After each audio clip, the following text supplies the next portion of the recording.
and welcome to Arthritis Talks, Medical Cannabis for those over the age of 50. I'm Dr. Sean Bevan, Chief Science Officer at the Arthritis Society, and I'd like to welcome all of you joining us today. We know that older adults are turning to medical cannabis to manage their arthritis pain at an increasing rate.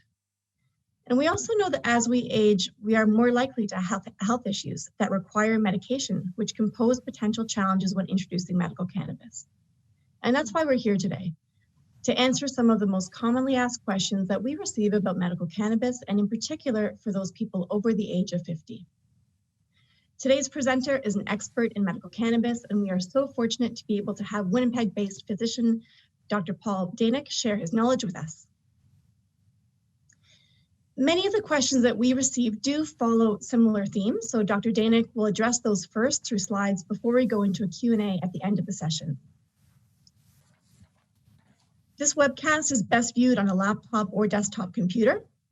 If you do have technical issues, please email support@webcastcanada.ca for assistance. We always recommend that if you have a technical issue with a video during the session, first try refreshing your browser before emailing technical support. If you are having audio issues, you may need to click on the link on the click to unmute button at the top center of the webcast window to hear the webcast audio. If you have a question for our presenter, you can submit it through the Ask a Question section at the top right of the screen. We'll try to get to as many questions as we can tonight during this hour together. You can also click on the chat window on the right side of the screen to connect with other participants and the Arthritis Society's chat moderator. And if you'd like to close the chat completely, feel free. Please click the icon on the bottom right of your live screen. But we are now using closed captioning, open captioning during our sessions to accommodate the needs of our diverse audience. And you'll see that running at the bottom of your screen now.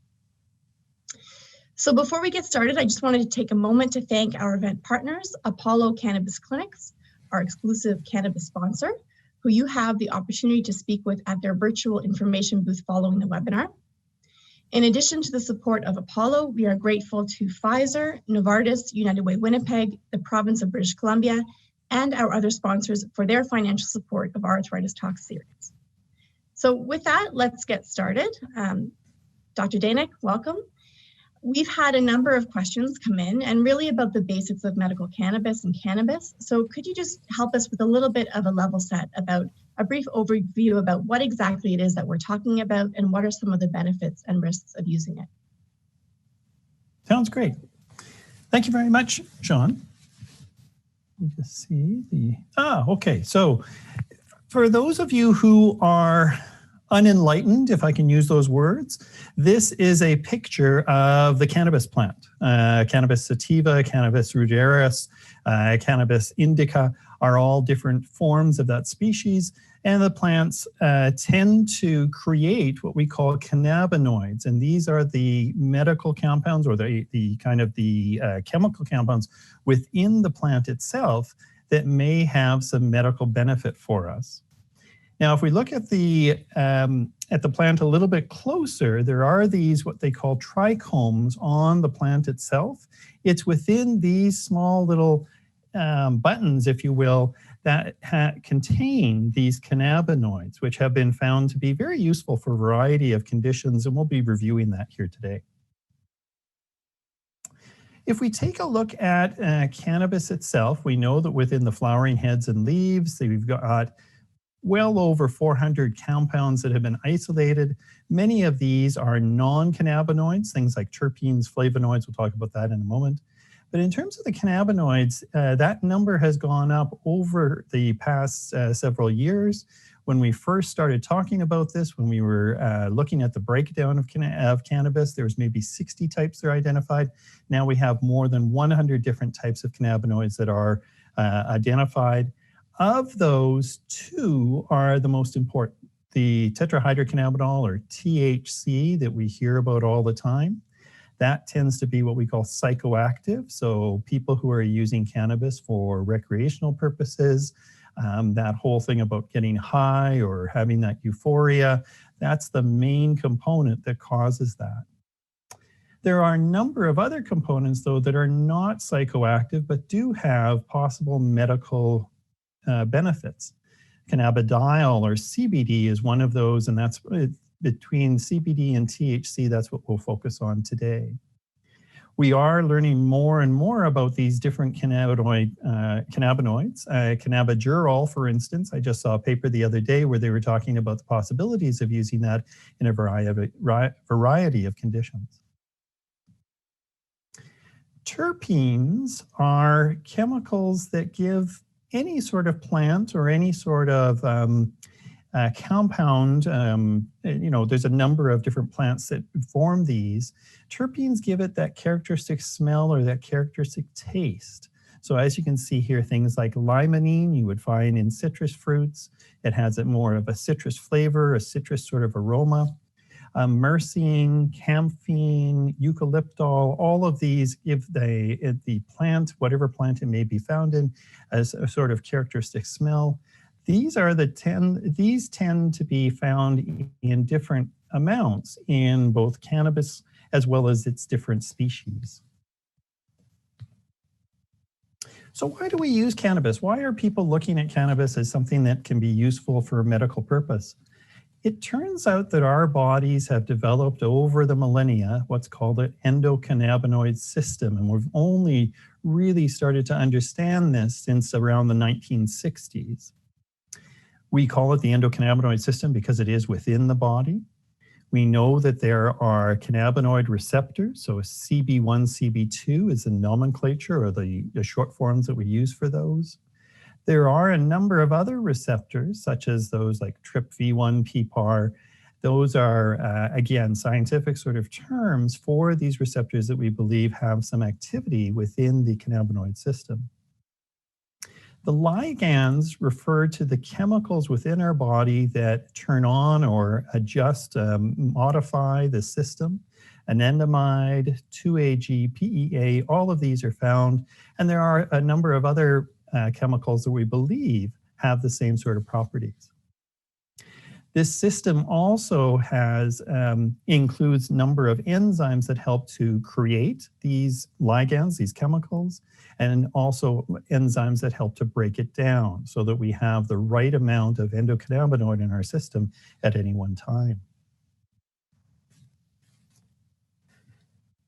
The endocannabinoid system has a number of roles, and you can see that it broadly affects a lot of systems of our body.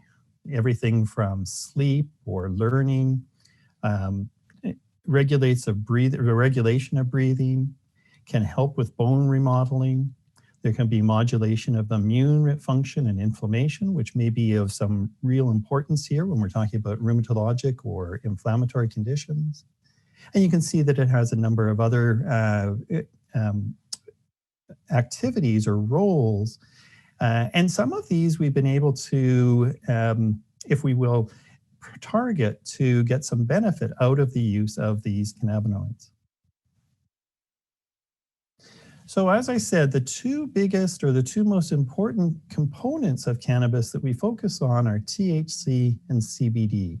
And most of that is mainly because these are the first ones that have been identified and have purified, and we've been able to use these in scientific studies. So as we talked about, THC causes that euphoria or high, but it has been used clinically in things like pain, both cancer pain and non-cancer pain, nausea, can stimulate the appetite, and we find that it can have a benefit for sleep. So it can can make you a little drowsy, and it seems to improve people's sleep architecture. Because it was one of the first compounds that was found, the first cannabinoid, that's why it's been the major focus of studies over all this time. And if you've been using street cannabis or if you've been using cannabis for recreational purposes, that's the major component of that. In terms of CBD, we now know that it helps to moderate the effects of THC. So if it was within the, let's say, the cannabis that you were using, it may modify or kind of reduce that euphoria or high. It tends to be an anti-inflammatory in the lab. We're now exploring this within the body, in other words, in different animal models as well as humans. We found that it is useful for people with epilepsy, especially those that are drug resistant. There's some emerging information around the use in anxiety.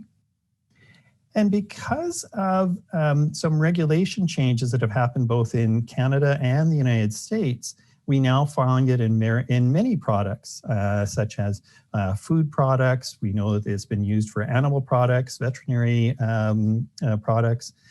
People are now putting it into things such as beauty products as well. We don't have a lot of research around that, but because it's a bit more popular, and it certainly has become very popular on social media, that's why we're seeing it used so ubiquitously. Now, other people will talk about hemp. It is the principal ingredient in hemp because what hemp is a type of cannabis that has been bred to get rid or reduce the amount of THC that's in it. That's great, Dr. Daeninck. Thank you for that overview. Just a reminder for our audience, if you can read the captioning and you can't hear the audio, there is a click to unmute button at the top middle of your browser. So do click on that to make sure that you can hear us as well.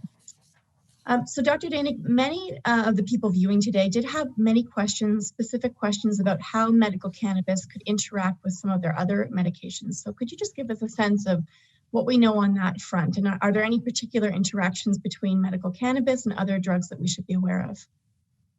Great question. And when we were looking through these questions, there was a lot of people who were concerned about that because they know that the medication that they're taking prescribed by their physician may have some benefit for them. They don't want to lose that benefit.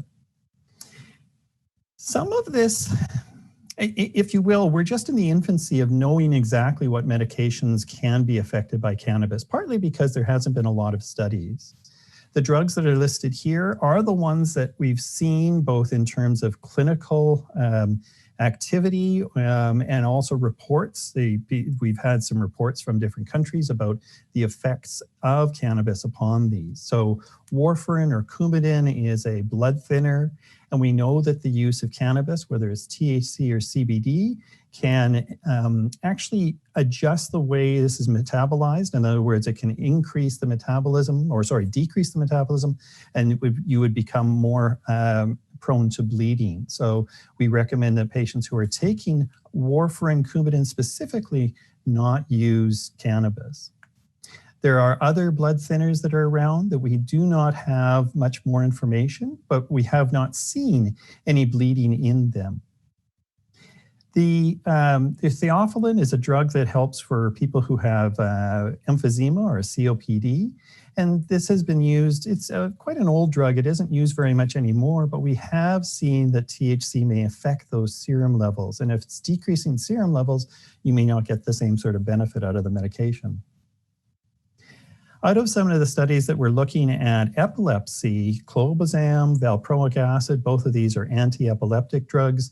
CBD may cause some changes in there.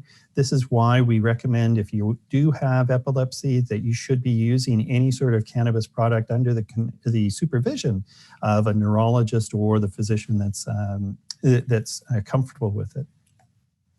We also know that because cannabis can cause some sedative effects, there's an additive effect when you're using it with alcohol, with what we term anxiolytics, so drugs like benzodiazepines, lorazepam, diazepam. So we do recommend some caution with that. And again, we wouldn't recommend that you take those together. This is an area of a lot of research. And although you can't see the details on this slide, and I apologize for that, this is a chart that was developed to give us an idea of the potential for reactions between different medications and cannabis.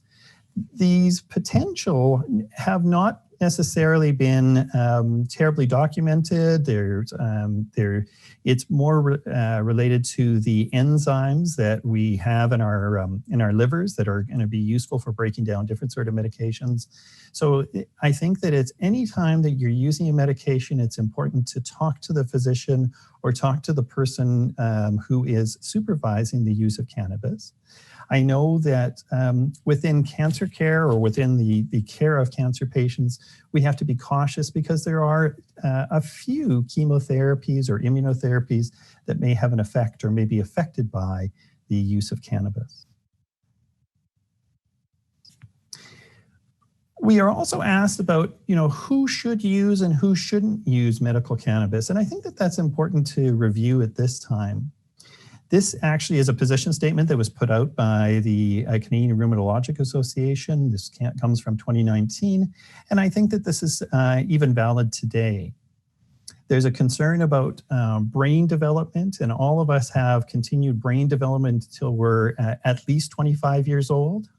Those of us who had a great university years will wonder what actually developed during that time, but that's another whole story. So we recommend that patients who are under the age of 25 should not be using cannabis. Patients who have had an allergic reaction to cannabis products, because it is a natural, many of our products here in Canada are naturally based. There are the rare instance that some people may have an allergic reaction. We recommend that people who are pregnant or breastfeeding should not be using cannabis. And certainly those people who have had difficulties with psychotic illness, a history of schizophrenia or a strong family history of schizophrenia should not be using cannabis, especially any cannabis that has THC in it. We know that that can bring on the psychosis or some of the psychotic reactions. The second part of this position statement, where they're talking about caution in these patient populations, I think it's really important to bring that forward to anyone who is supervising the use of cannabis. Certainly, I myself have treated some elderly patients, but we're very careful in terms of initiating treatment and then trying to find the dose that works.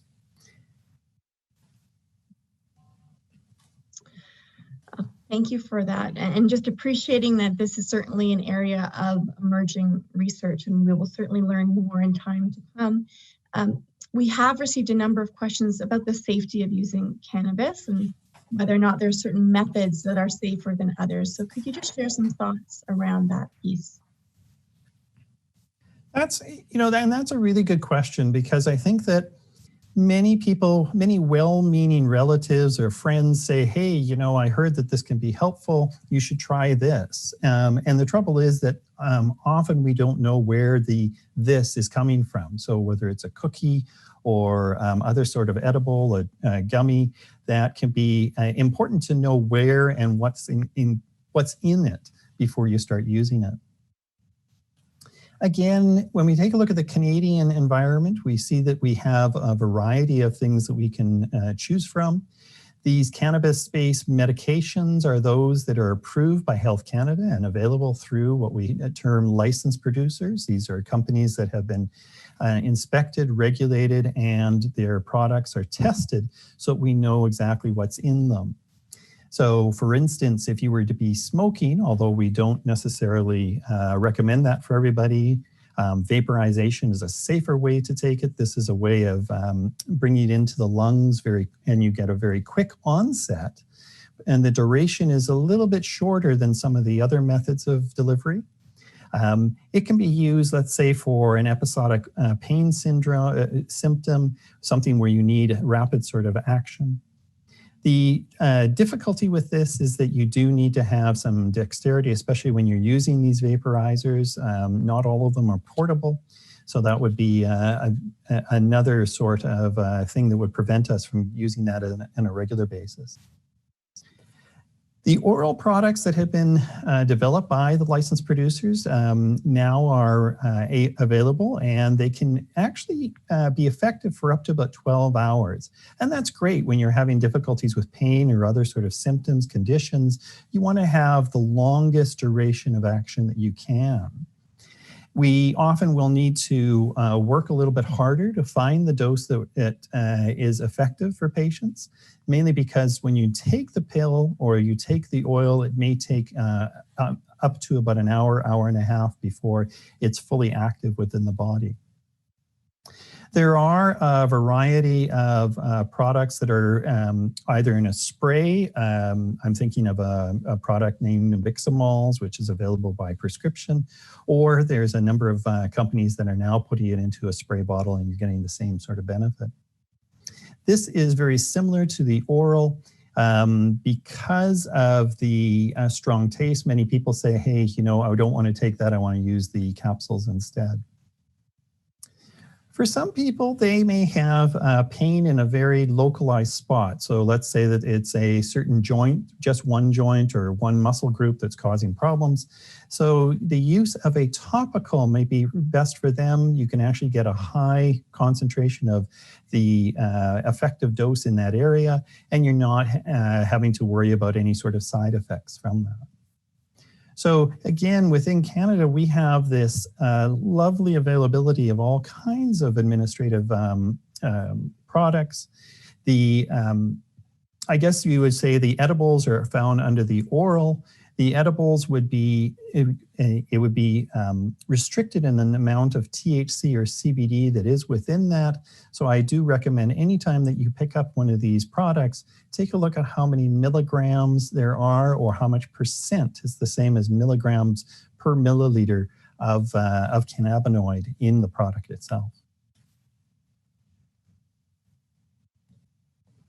One of the other questions that we received was, what are the side effects of cannabis? And some of it depends on the amount you're using. Some of it also depends upon the constituents. So if it's mostly THC, you're going to see many of these type of side effects. These are the ones that have been documented in patients who are using it for medical purposes. Now, whether that be for different sort of studies or through what we call systematic reviews, these are the ones that have been identified. If we're talking about patients who are using cannabis that contains only THC, or sorry, only CBD or a predominance of CBD, there, we'll see that there are less of these, although we are recognizing that some of them do take place anyway. Things like the diarrhea, some people will have the dry mouth. Often patients who are saying that they have that drowsiness will try to adjust the timing of the delivery of the drug. So you might be taking it at nighttime, getting a benefit in terms of sleep architecture with that. Thank you. I think that clarifies a number of things for everyone. We've certainly received this kind of question in increasing rates since the legalization of recreational cannabis. So the question really is around, should patients be speaking with their family doctor or other specialists about using medical cannabis? Another really good question, Sean. The issue, I think the biggest issue for medical practitioners, whether they be physicians or nurse practitioners, is the lack of education. Within the programs, our education programs, there's very few that have medical cannabis or cannabinoid education integrated within the school system. We've tried to do that at various universities. We know that there are the beginnings of some education there. We're also trying to educate the practitioners that are currently in practice.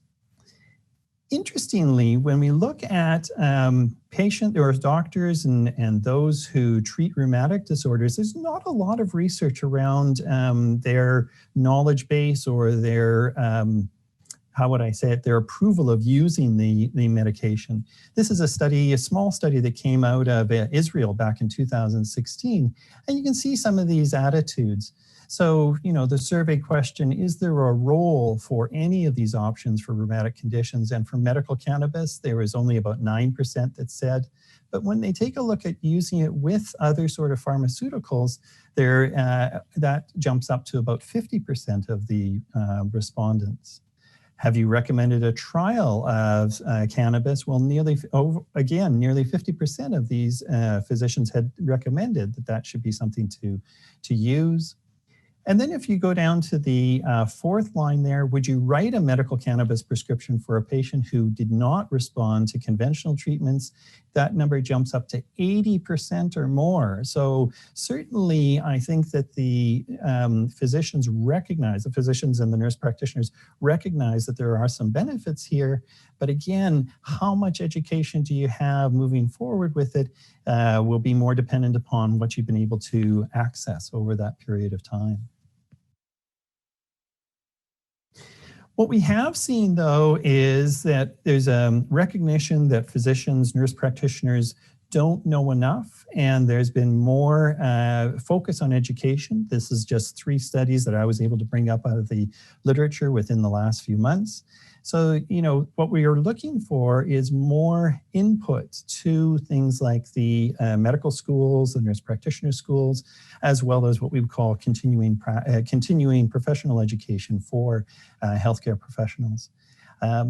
It's kind of ironic that we're talking about this because tomorrow I'm doing rounds with our palliative care practitioners, and then the following day I'm doing something with family physicians, nurse practitioners who are interested in the use of cannabinoids in their practice.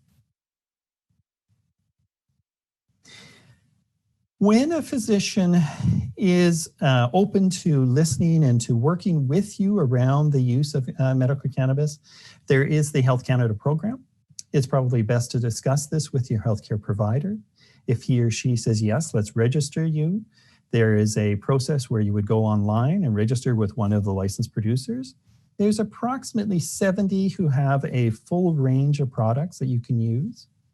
Once you've registered as a consumer, then the physician or nurse practitioner registers you as through a medical document. It's a pretty simple process. Many of them are online. Some of them have to be done through paper and then faxed in. Once that's been approved, you can order cannabis from this licensed producer. Many of them have service or consumer helpers that will be able to help in terms of choosing what's best for you. Again, what you would want to do is choose something that has less of the THC, more of the CBD to start off, and then you would adjust it according to the supervising healthcare professional. Once you've ordered this and paid for it, and that's another thing we'll talk about in a moment, they will deliver that to your home via courier. It doesn't go into Canada Post. It actually, our worry would be that it might just get lost somewhere. And certainly we know that because some of the licensed producers are small, they don't necessarily have all the products all the time. Health Canada has said that we can use 2 licensed producers in order to get a complete range for different patients. Just before we go, sorry, Sean, before we go forward, I just wanted to address that whole question about who pays for medical cannabis. Although it's called medical cannabis, unfortunately, the Government of Canada have not instituted a program where the provinces, through their pharmacare or things like OHIP, this is not covered under that, not at this time. However, we do know that some third-party insurance companies are covering this as part of an employee package. So companies like Manulife or Canada Life, I've seen actual kind of documents that outline how much is covered. And also, when you do buy this through one of the medical, the medical license providers, that counts as a medical benefit, and it would be something that is that can be used on your federal income tax as a medical expense. That's great clarification. Thank you. We did receive so many questions, so we wanted to make sure that we did leave plenty of time for our audience questions. So I think we'll just get started if that's okay with you, Dr. Daeninck. And the first question that I'll ask, I think, is just clarifying one piece that you mentioned that drew from the Canadian Rheumatology Association statement, and in particular, you mentioned elderly. Can you just define how would you define elderly in terms of taking caution here? Well, what is it? This 70 is the new 50 now? Something like that? I think that in general, in medical terms, anyone that's about 65 to 70 years and older is what we would describe as elderly or older patients. Certainly, it's around that stage that our bodies change, our metabolisms change, the way that our kidneys and livers deal with medications change. And we find that many people are using more and more medications for a variety of conditions. You know, arthritis is one of the most common conditions that any of us who, as we get older, have and are looking for treatments for that. So I think it's really important that when you're asking about this or when you're looking for help, supervision, that you make sure that you have a complete history of any of the medications that you're using, and you make sure that they understand your overall condition. So if you're a robust 70-year-old that's still running marathons, that's important. If it's a 70-year-old that is more restricted in their abilities or movement, that's also important because that can determine the sort of combination drug that we would be using. Great. And as you mentioned, we did receive so many questions about drug interactions and different conditions. So I guess we won't have time to go through every single one, but I guess in general, you know, is it safe for people to be taking medical cannabis with other medications?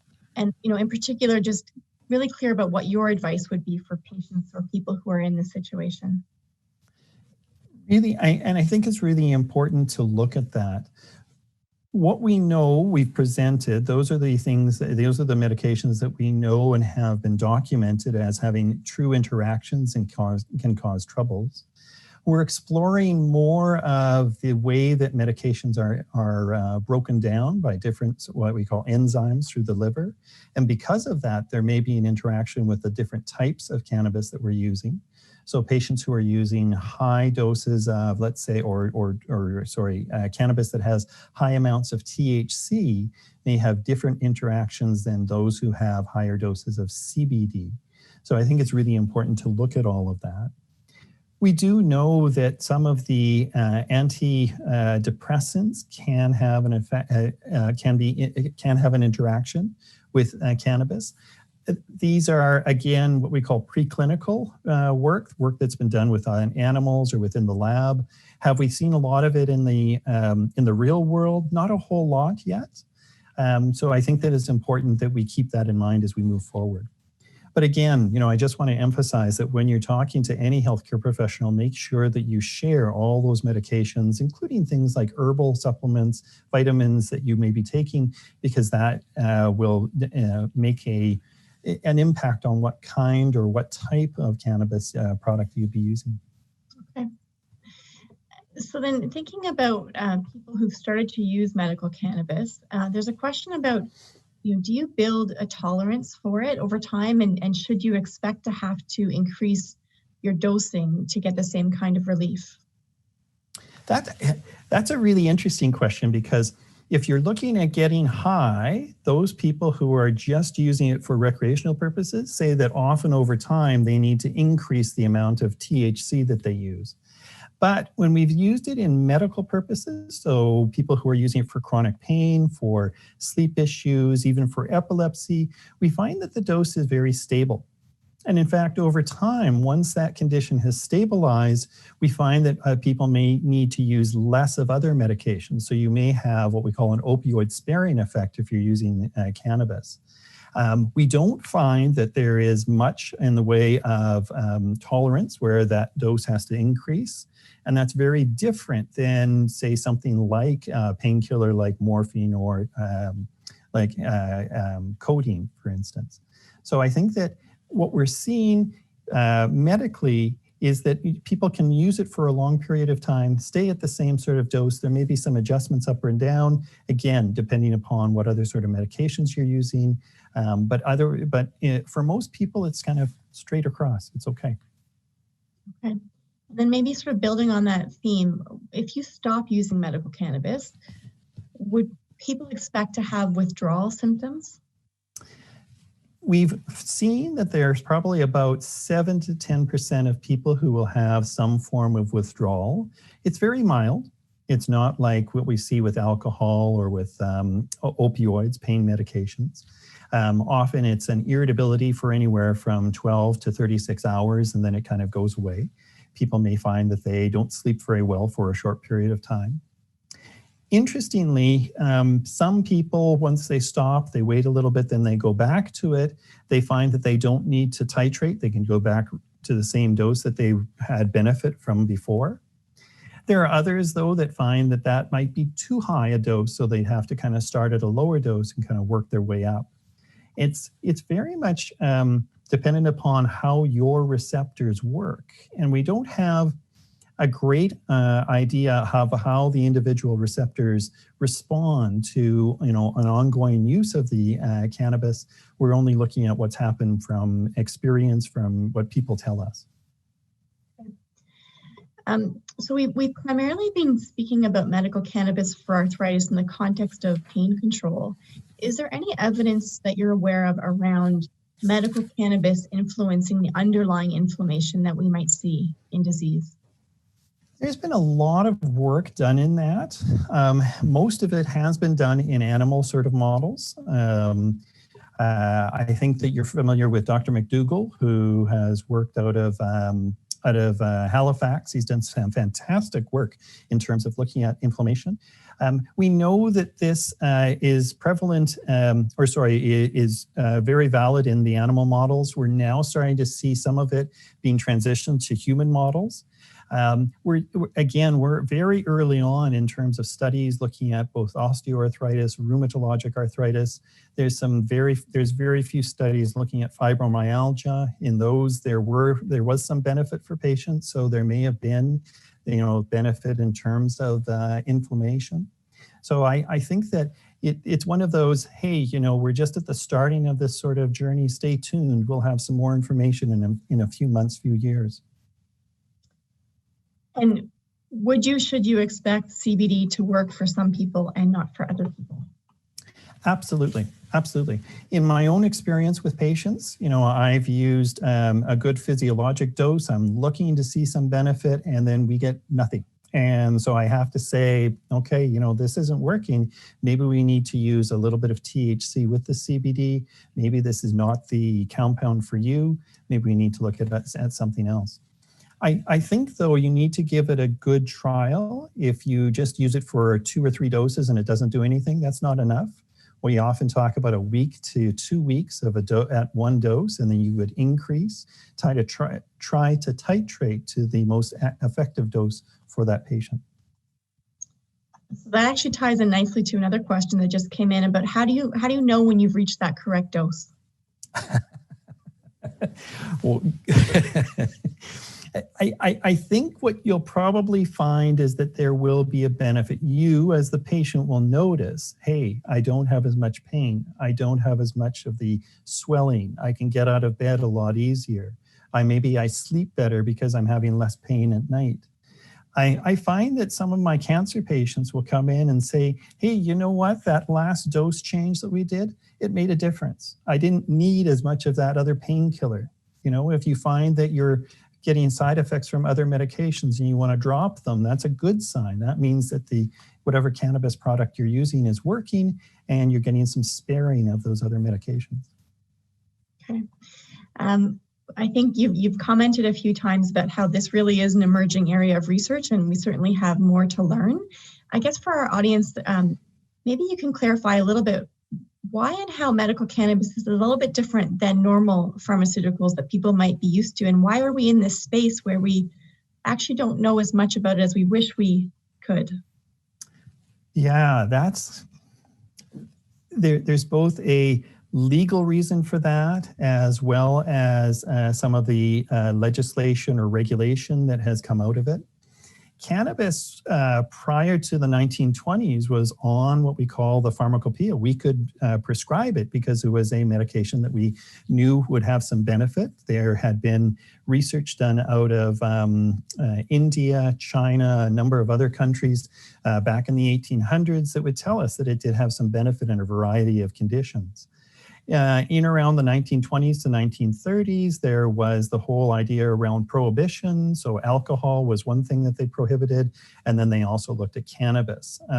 There was also a bit of a racialization. Many people who were using it were either Black or Latino.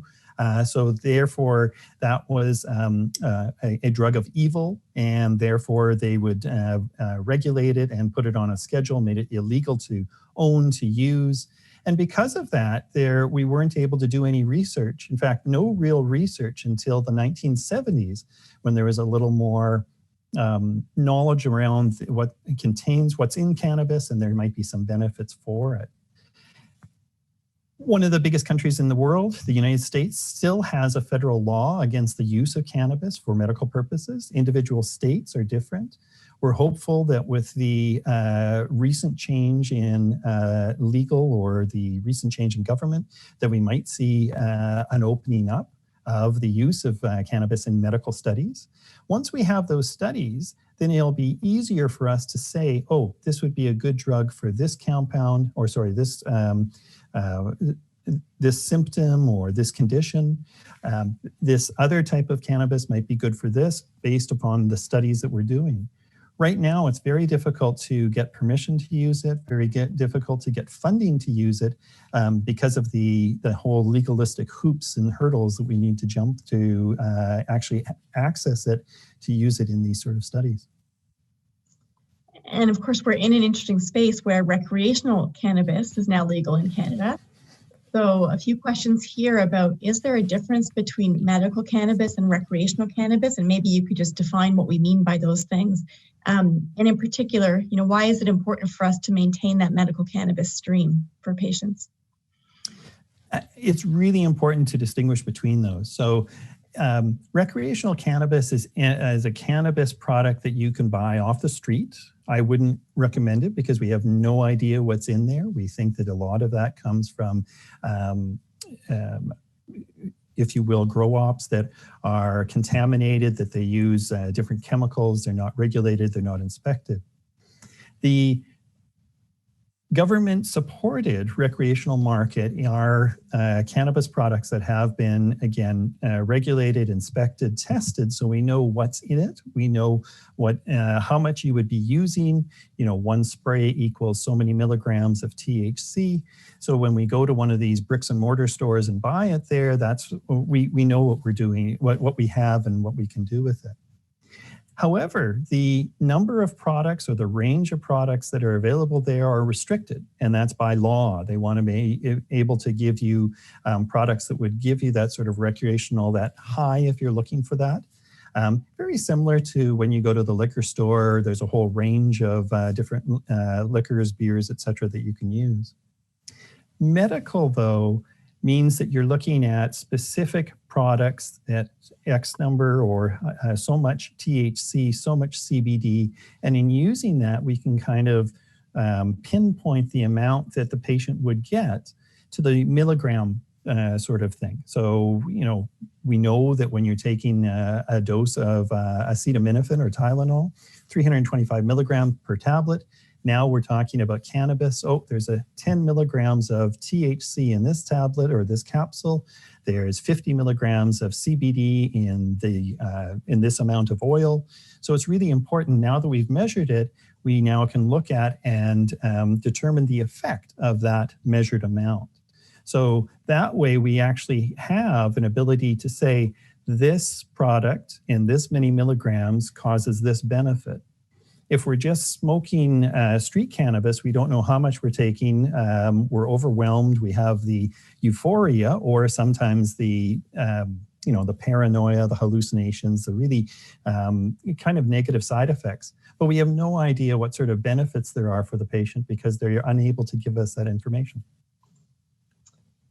And so, again, following on that theme, is there a difference between the medical cannabis strains that different companies would be offering to patients? Yes, there's been a lot of, again, kind of social media information around sativa versus indica.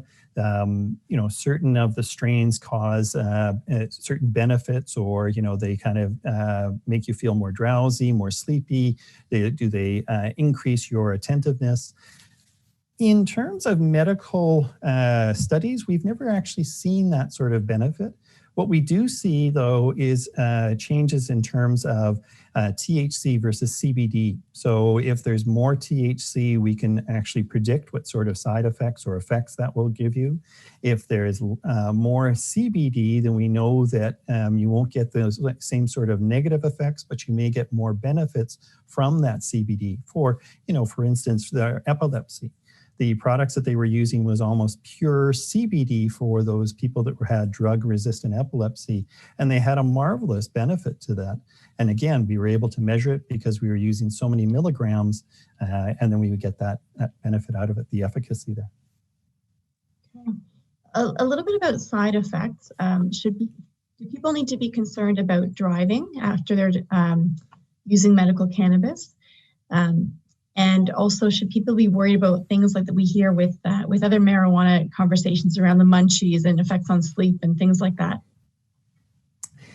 These are really important. So we know that, again, the THC can impair your reflexes. Like alcohol, after you've had a few too many, you should not get behind the wheel of a car.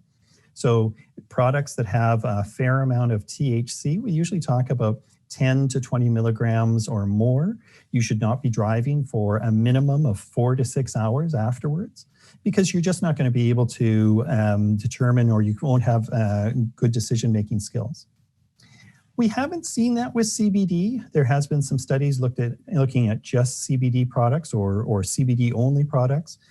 We don't see the same sort of impairment. So often people are using that during the day when they need to drive, but they might use a THC product at nighttime when they don't need to drive, and that might help them with that sleep. Excuse me. There was one other thing that you said, and it's just kind of flipped right out of my head. That's okay. Sleep, driving, and eating. I think you covered them all. Eating, yes. Okay. Yeah. So interesting. Again, we believe that it's a THC component of cannabis that seems to kind of drive the appetite. It's not in everybody. There probably are somewhere around 40 to 60% of people who will have that as a side effect.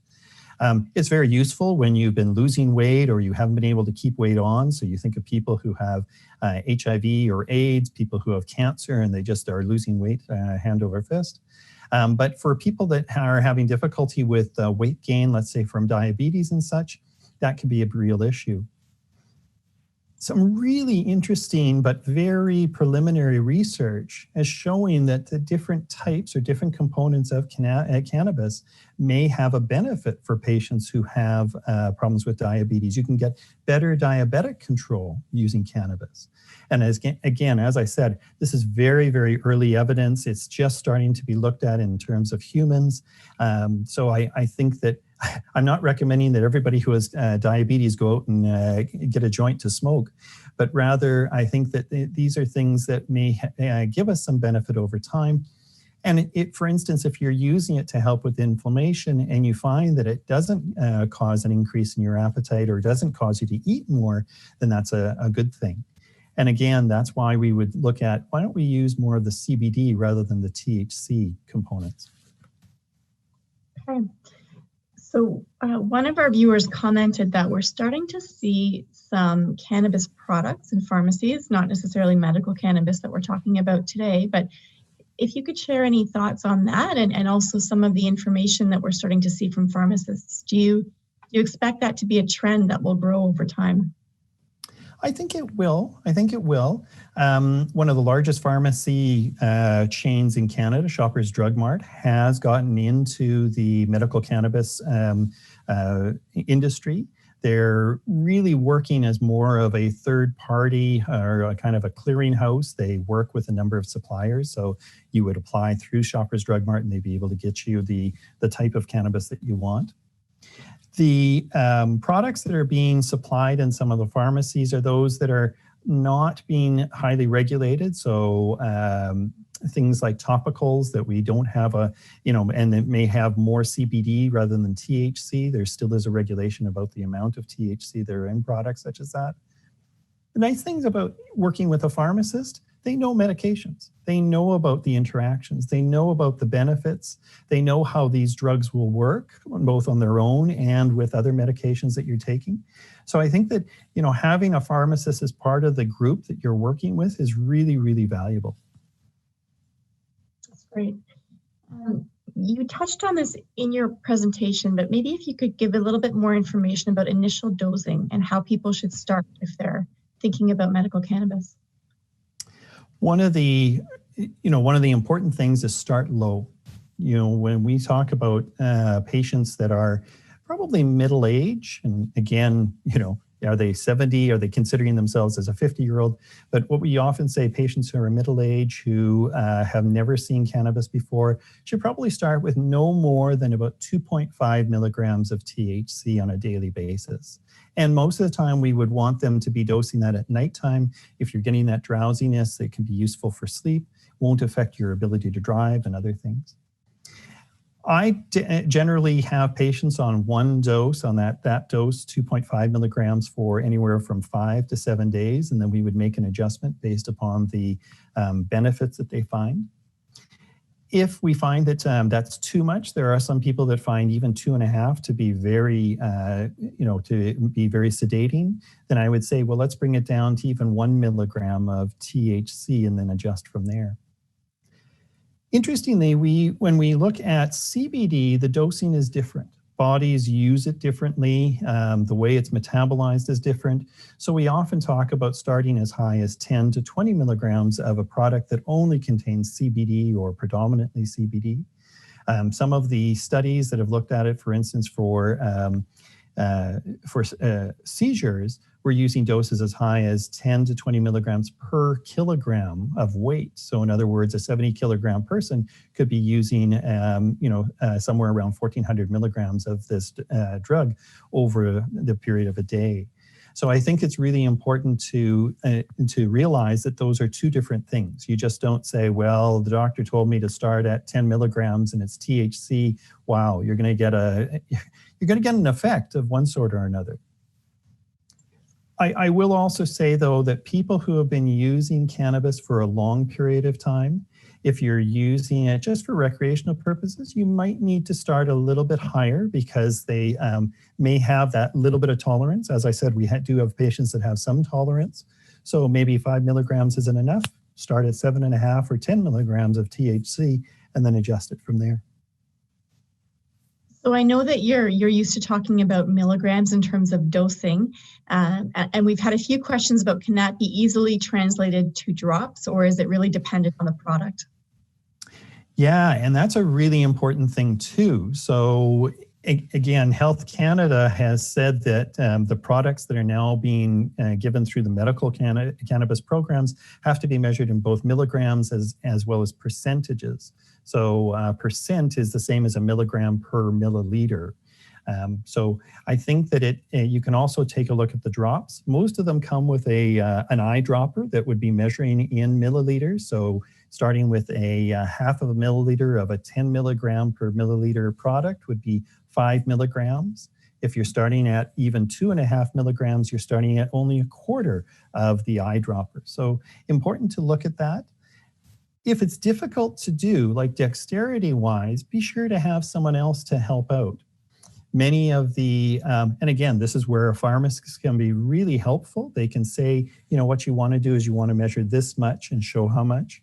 Or they can provide you with a syringe that would only take up a certain amount within it. For instance, a 1 milliliter syringe that has really strong marks on it so you can actually see it.